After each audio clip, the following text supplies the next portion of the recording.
시청자 여러분 안녕하십니까? VOA 뉴스투데이 시작합니다. 미국 정부는 북한의 개성 남북 공동연락사무소 폭파와 관련해 북한의 추가 행동 자제를 촉구했습니다.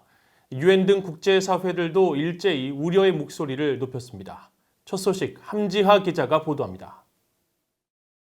미국 국무부는 북한의 남북 공동연락사무소 폭파에 대해 간단하면서도 분명한 입장을 밝혔습니다.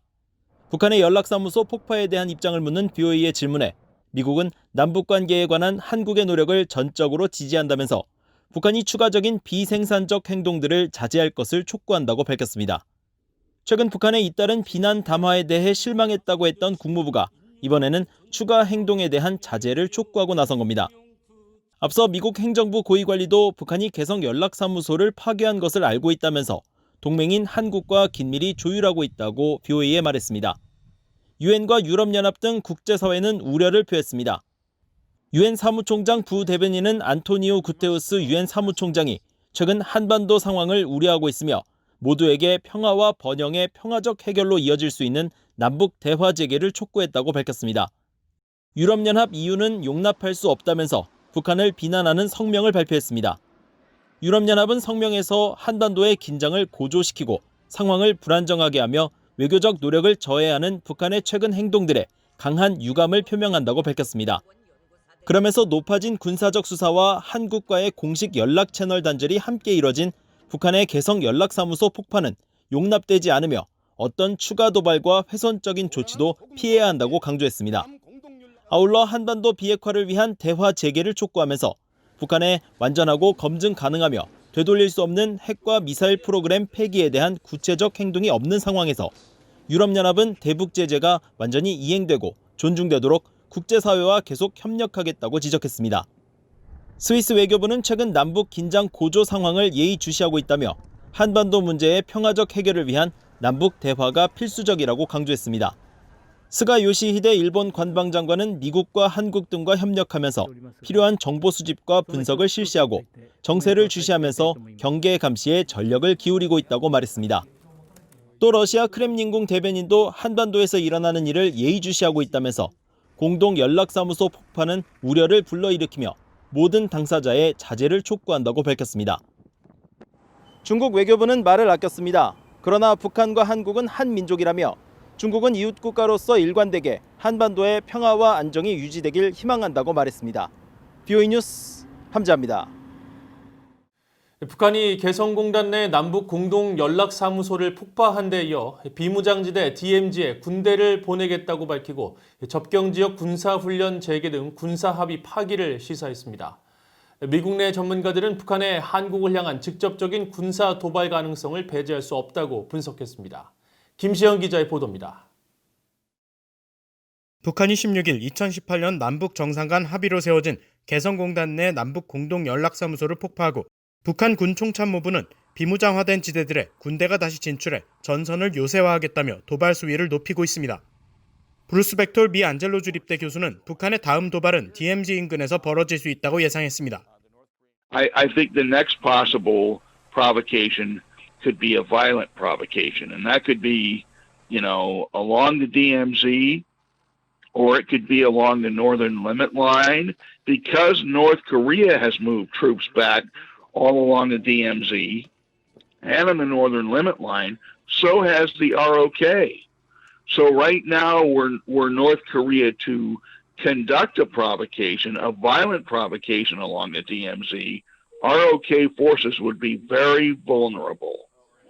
에번스 리비어 전 미 국무부 동아태 담당 수석 부차관보는 북한이 군사행동을 예고한 만큼 북한이 DMZ 내 GP를 다시 만들어 점령할 수 있다면서 특히 DMZ를 따라 배치된 한국군을 향해 북한이 전술 단위의 소규모 도발이나 서해수역에서의 도발을 감행할 수 있다고 지적했습니다. 또 대북전단이 띄워진 한국 내 지점을 타격할 가능성도 배제할 수 없다고 덧붙였습니다. 한미연합사 작전참모 출신 데이비드 맥스웰 민주주의 수호재단 선임연구원은 최근 북한의 행태는 북한의 협박 외교의 하나일 수 있다고 분석했습니다. But I think North Korea is still trying to conduct blackmail diplomacy by only conducting provocations and raising tension to get political and economic concessions. Blame South Korea for its problems. 또 이번 연락사무소 폭파는 북한 영토 내에서 이루어졌지만 한국에 분명한 메시지를 준 매우 가시적이고 강력한 도발이었다고 지적했습니다. 브루스 베넷 랜드연구소 선임연구원은 북한의 이번 도발은 한국 문재인 대통령 핵심 정책에 대한 직접적인 공격이라고 지적했습니다. 또 연락사무소 폭파를 통해 한국을 압박하며 미국이나 다른 나라들과 북한 가운데 어느 한쪽을 선택하라는 신호일 수 있다며 전형적인 북한의 미한동맹 균열 의도로 분석했습니다. VOA 뉴스 김시영입니다. 마크 에스퍼 미국 국방장관은 북한의 최종적이고 완전하게 검증된 비핵화, 즉 FFBD와 한반도의 항구적 평화 목표를 위한 미국의 노력을 거듭 강조했습니다. 에스퍼 장관은 15일 미국의 인도태평양 전략과 동맹에 관한 싱가포르 언론 기고글을 통해 미국은 안보 협력과 정보 공유, 훈련 등에 대해 인도태평양 지역의 동맹과 파트너 국가들과 함께 긴밀한 관계를 구축하고 있다며 이같이 밝혔습니다. 에스퍼 장관은 또 중국을 중국 공산당으로 지칭하면서 미국이 인도태평양 지역에 자유롭고 개방된 체계를 수호하기 위해 노력하는 와중에도 중국 공산당은 그것을 약화시키고 재편해 주변국에 악영향을 끼치려는 시도를 해왔다고 지적했습니다. 그러면서 미국은 인도태평양 국가들의 일원으로 이 지역이 모두에게 자유롭고 개방된 상태로 남아있도록 보장할 것이며 중국을 비롯한 위협에 맞서 한국 등 영내 모든 동맹 국가들과 지속적으로 협력해 나갈 것이라고 강조했습니다. 북한에 대한 해외 직접 투자는 2018년 100만 달러에서 지난해 2,600만 달러로 상승했지만 5년 전에 비하면 약 5분의 1 수준인 것으로 나타났습니다. 유엔 무역개발회의는 16일 발간된 2020년 세계 투자 보고서를 통해 이 같은 대북 해외 직접 투자 규모를 공개했습니다. 보고서에 따르면 지난 2014년 대북 해외 직접 투자는 1억 2천만 달러 규모로 최근 6년간 가장 높았지만 북한의 핵미사일 시험이 이어졌던 2016년과 2017년에는 각각 7,900만 달러, 8,900만 달러 규모로 줄었으며 특히 2017년 해외 직접 투자 규모는 1,300만 달러의 적자를 보였습니다. 미국 경제 전문가들은 북한에 대한 해외 직접 투자 규모는 여전히 매우 낮다면서 북한보다 인구가 8분의 1 정도 수준인 몽골에 대한 해외 직접 투자는 북한의 3배라고 비교했습니다. 유엔 서울인권사무소는 개설 이후 지난 5년 동안 5천 건이 넘는 북한 인권 침해 사례를 기록했다고 밝혔습니다.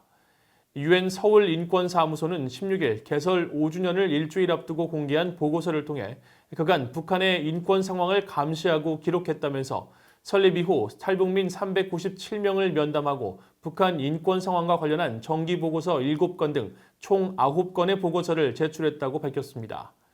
또 북한 관리 8명이 태국 방콕과 스위스 제네바에서 인권 관련 기구에 대해 훈련을 받은 사실도 공개하고 북한 정부가 2016년 4월 아동인권위원회와 여성에 대한 모든 형태의 차별 제거위원회, 2019년 5월 유엔 인권이사회 보편적 정례 검토, 2019년 12월 장애인 인권위원회 등 4차례에 걸쳐 보고서를 제출했다는 사실도 적시했습니다.